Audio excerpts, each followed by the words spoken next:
Tense number 4 present tense का चौथा भाग। प्रेजेंट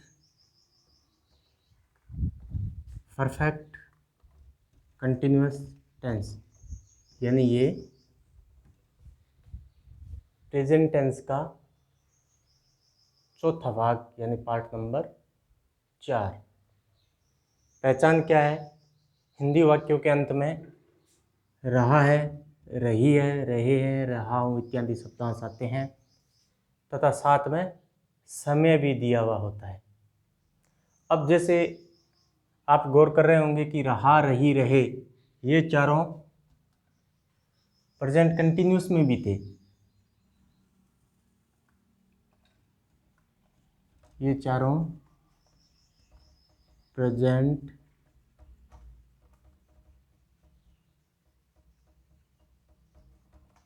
कंटिन्यूअस में भी थे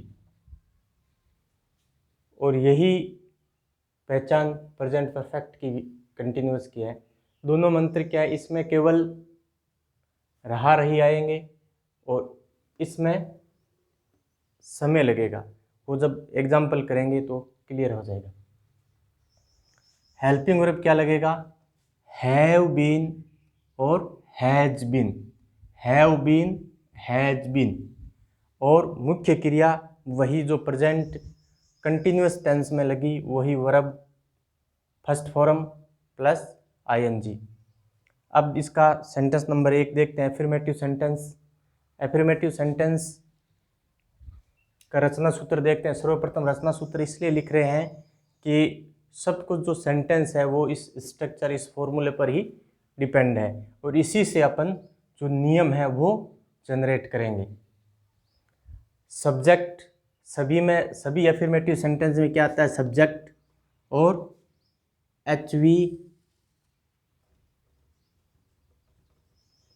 वर्ब और प्लस ऑब्जेक्ट, ये सभी में आए।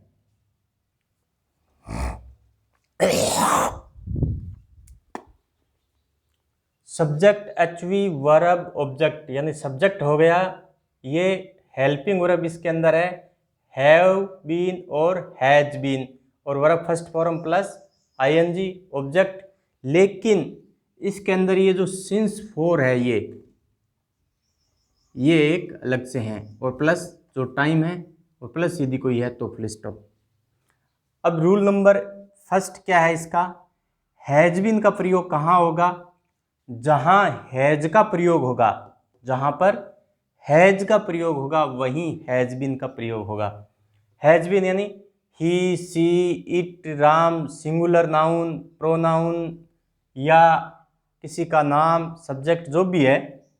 हैव बीन का प्रयोग I, we, you, they, I, we, you, they fix कर लो। सभी चारों टेंस में ये काम आ रहे हैं। आगे थोड़ा चेंज हो जाएगा, लेकिन ये सब्जेक्ट के साथ में हैज बीन, हैव बीन, यानी हैज बीन और हैव बीन कहाँ लगेगा? रहा, रही यदि अंत में आते हैं तो प्रेजेंट परफेक्ट कंटिन्यूअस टेंस और प्रेजेंट कंटिन्यूअस टेंस में क्या अंतर है? अब इसके अंदर समय से पहले सिंस और फोर, सिंस और फोर जिसका शाब्दिक अर्थ लेना चाहते हैं तो इसका से ले सकते हैं, अर्थ आप हिंदी का इसका अर्थ से निकलेगा। अब सिंस या फोर और फोर का प्रयोग कहां कहां होगा? सिंस का प्रयोग निश्चित जो समय है वहां होगा। जैसे निश्चित समय में यह माना गया है कि घड़ी का समय है कि वह 2 बजे से अपना पाठ याद कर रहा है। सन 1999, 2000, वह 1999 से इस मकान को बना रहा है। नेम ऑफ डे, सो मंगल जो भी है। मॉर्निंग, वह सुबह से अपना पाठ याद कर रहा है। शाम, वह शाम से भजन में लगा हुआ है या भजन कर रहा है।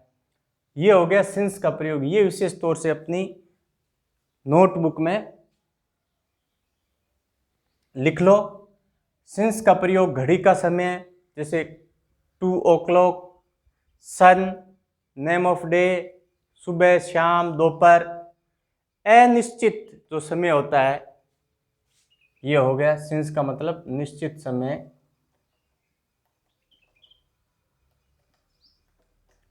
निश्चित समय और अनिश्चित समय। जैसे 2 घंटे, वह 2 घंटे से अपना पाठ याद कर रहा है। अब कौन से 2 घंटे, कोई फिक्स नहीं है, कौन से 2 घंटे कोई निश्चित नहीं। इसका मतलब फोर का प्रयोग का 15 मिनट से, वह 15 मिनट से क्रिकेट खेल रहा है, क्लियर नहीं है। वह 2 बजे से क्रिकेट खेल रहा है, इसका मतलब अभी इतना समय हुआ है। 7 दिनों से, 5 सालों से, 10 सेकंड से, जो भी अनिश्चित समय है वो इसमें सिंस और फोर का प्रयोग रहेगा। पहचान HV, MV और रचना सूत्र, 4 चीज 1, 2, 3 और 4 प्रत्येक टेंस के अंदर याद कर लो, आपका टेंस कंप्लीट तैयार हो जाएगा। कोई भी टेंस शुरू करने से पहले उसकी पहचान पकड़ लो, उसमें हेल्पिंग वर्ब कौन सा लगेगा, उसका मेन वर्ब कौन सा है, और उसका संरचना सूत्र, रचना सूत्र, फॉर्मूले, स्ट्रक्चर जो भी है वो तैयार कर लो, आपका टेंस कंप्लीट। नियम है वो इस रचना सूत्र से आप बना सकते हो।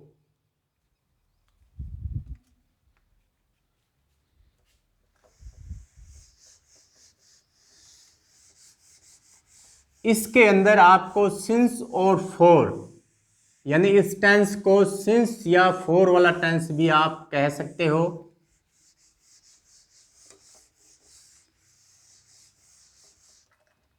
अब जैसे नियम नंबर आपका 1 है हैज बीन और हैव बीन। अब सिंस फोर आपको बता दिया गया, आप इसमें नियम नंबर 2 में लिख सकते हो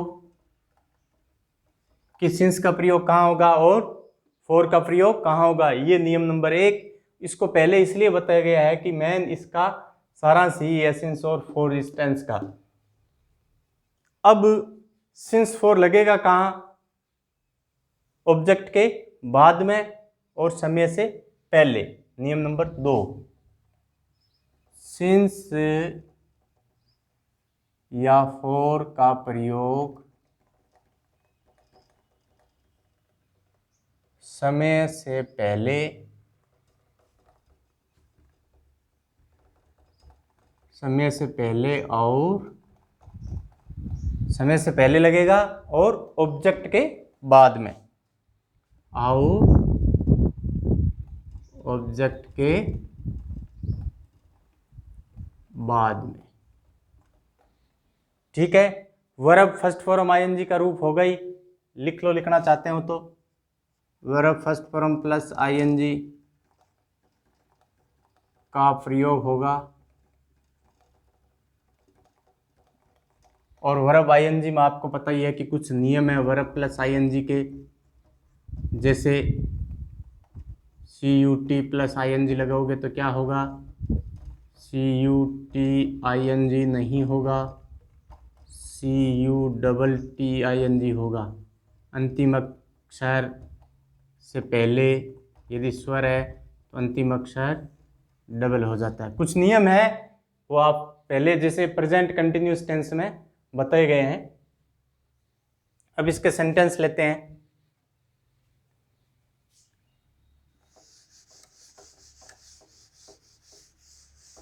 सेंटेंस नंबर लेते हैं 1, एग्जाम्पल,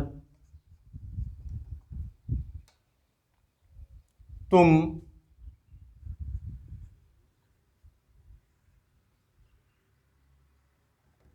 सुबह से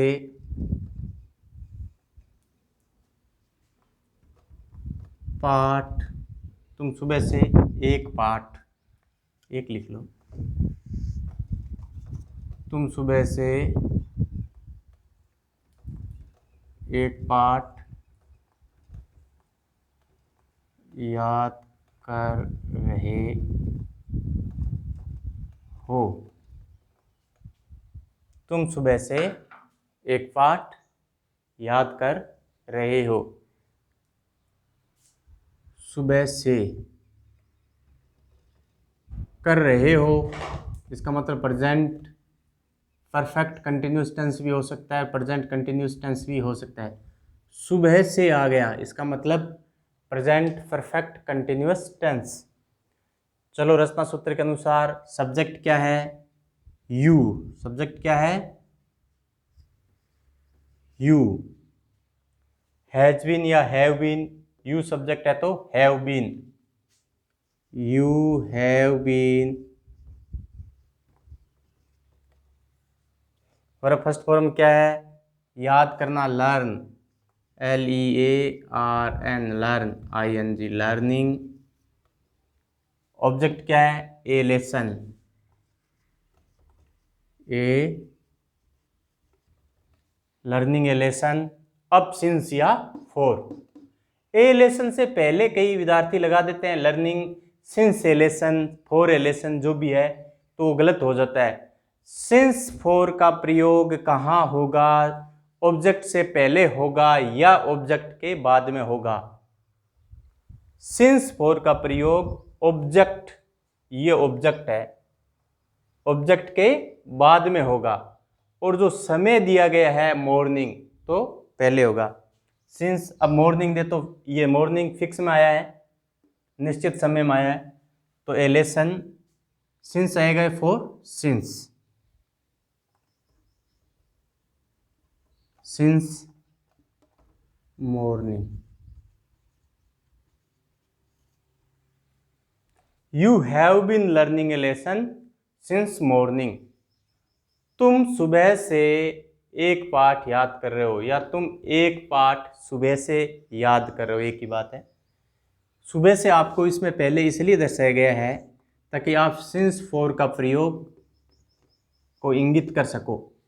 अब सेंटेंस नंबर 2, सब्जेक्ट, ये सॉरी रचना सूत्र है, आपको यहीं रहने देते हैं, इसको नहीं मिटाते हैं, कारण कि आप रचना सूत्र से वाक्य बनाने में आसानी रहेगी, टेंस आपको बोरिंग नहीं लगेगा।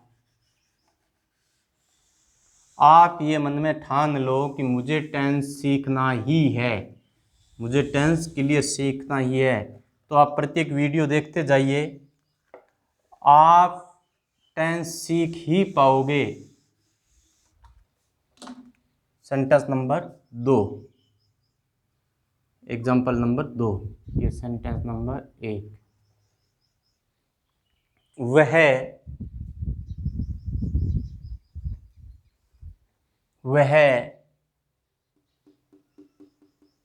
इनमें से ले लो, वह 2 घंटे से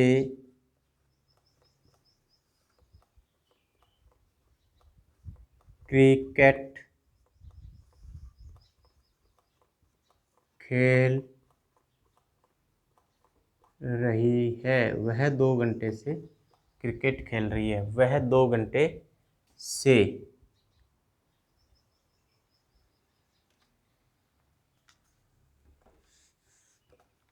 वह 2 घंटे से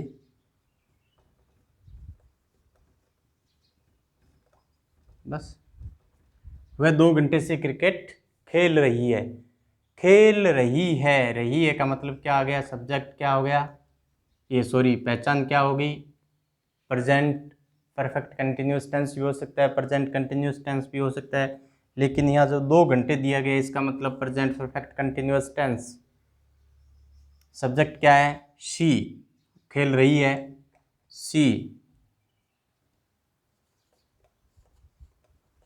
सी के साथ में क्या लगेगा, हैज बीन लगेगा या have been, has been, she has been, she has been, खेलना, playing, she has been playing. Object क्या है, क्रिकेट, CRICKET, क्रिकेट। कब से खेल रही है, 2 घंटे से, 2 घंटे क्या है, अनिश्चित समय है, फॉर का प्रयोग होगा, cricket for 2 hours, 2HOURS, for 2 hours, वह 2 घंटे से क्रिकेट खेल रही है। She has been playing cricket for 2 hours. Clear. अपनी नोटबुक में एक्सरसाइज के सेंटेंस नंबर 1 से 10 तक बनाओ, उसकी इंग्लिश बनाओ, उसका मिलान करो, तब जाकर थोड़ा सी सेंटेंस लंबा जा रहा है, घबराने की ज़रूरत नहीं है। आप इतने तक तो सीख चुके हो कि वह 2 घंटे से आपको कंपैरिजन करके बताते हैं कि प्रेजेंट कंटिन्यूअस टेंस और प्रेजेंट परफेक्ट कंटिन्यूअस टेंस में क्या अंतर है।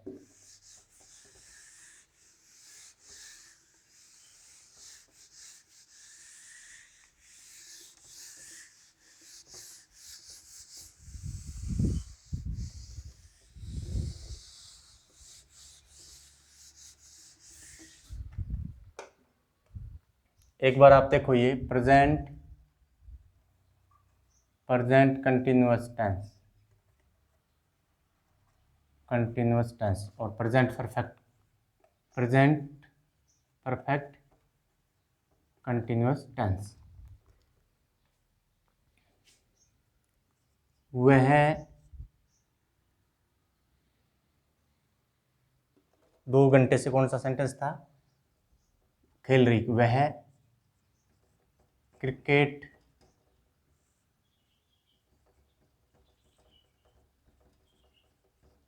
खेल रही है और वह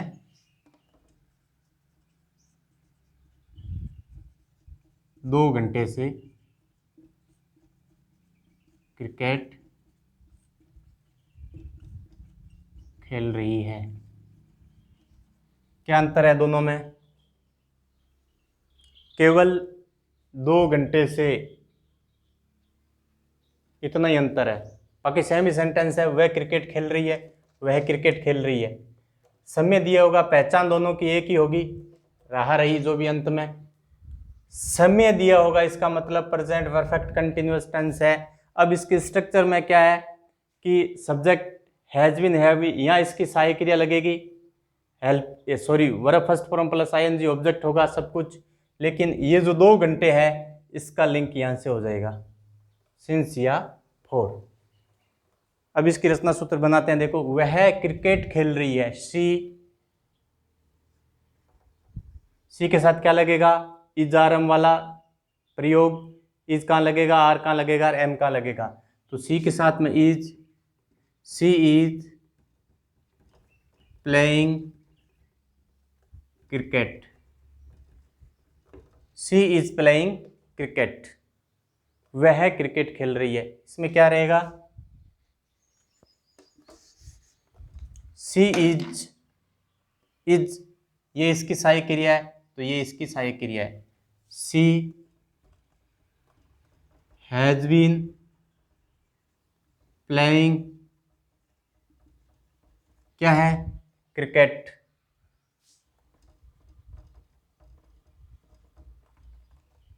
सी हैज बीन क्रिकेट सिंस या फॉर, 2 घंटे से मतलब फॉर 2 आवर्स। ये लंबा जा रहा है, यही आपको सीखना है इसमें। इतना वाक्य सरल है, she has been playing cricket, लेकिन इसमें समय दिया हुआ होगा, इसका मतलब प्रेजेंट परफेक्ट कंटिन्यूअस टेंस। तो इस प्रकार आपके प्रेजेंट टेंस के चारों भाग समाप्त हो गए हैं इस वीडियो के साथ ही। पहला कौन सा टेंस है, प्रेजेंट सिंपल या इंडेफिनिट टेंस। दूसरा प्रेजेंट कंटिन्यूअस टेंस जो ये है, और तीसरा प्रेजेंट परफेक्ट टेंस, और चौथा ये प्रेजेंट परफेक्ट कंटिन्यूअस टेंस। इसका आपको टेंस चार्ट और चारों टेंस एक ही वीडियो में भी मिल जाएंगे। आप वीडियो कंटिन्यू देखते रहिए, और इस जो चैनल है जिस पर आप वीडियो देख रहे हो, तो इसको सब्सक्राइबर भी करें, लाइक करें, और अपने साथियों को शेयर भी करना ना भूलें। टेंस आपको सीखना है, ये आप अपने मन में दृढ़ विश्वास करके चलें कि मैं टेंस अब जल्दी ही सीख पाऊंगा, या आपको जो टेंस आ रहे हैं उसमें कुछ त्रुटियां हैं तो भी आप इसको जल्दी ही क्लियर कर पाओगे। ये केवल 2-4 दिनों का प्रोग्राम नहीं है टेंस का, जैसे आप देख ही रहे हो। इसको आराम से धीरे धीरे सीखो, डेली रूटीन में डाल दो इसको कि मुझे 1 घंटा आधे घंटा टेंस सीखना है, तो आप मैक्सिमम 15 दिनों में टेंस क्लियर कर लोगे। ठीक है, एक बार आप टेंस सीख गए, दूसरी बार आप टेंस सीख रहे हो तो 7 दिनों में क्लियर कर लोगे। फिर आप टेंस सीख रहे हो, इसका मतलब आप 1-2 दिनों में टेंस को सीख जाओगे। इसके बाद में भी आपको लगता है कि मुझे रिवीजन करनी है टेंस की, आप 2-4 घंटे में भी टेंस की कंप्लीट रिवीजन कर सकते हो। 12 टेंस के 48 भाग होते हैं। जैसे टेंस कितने हो गए 3, इसके 4 भाग तो 12 प्रकार के टेंस। और एक में सेंटेंस कितने हैं 4 प्रकार के। कौन कौन से बताए गए आपको, तो 12 को फिर 4 से मल्टीप्लाई करो, 48 प्रकार के सेंटेंस आप सीख पाओगे। 48 प्रकार के सेंटेंस में कितने प्रकार की सहायक क्रिया आएगी वो आप सीख पाओगे। कितने प्रकार की सहायक क्रिया आएगी, उसके साथ साथ में क्रियाएं कितनी आएगी वो भी आप सीख पाओगे।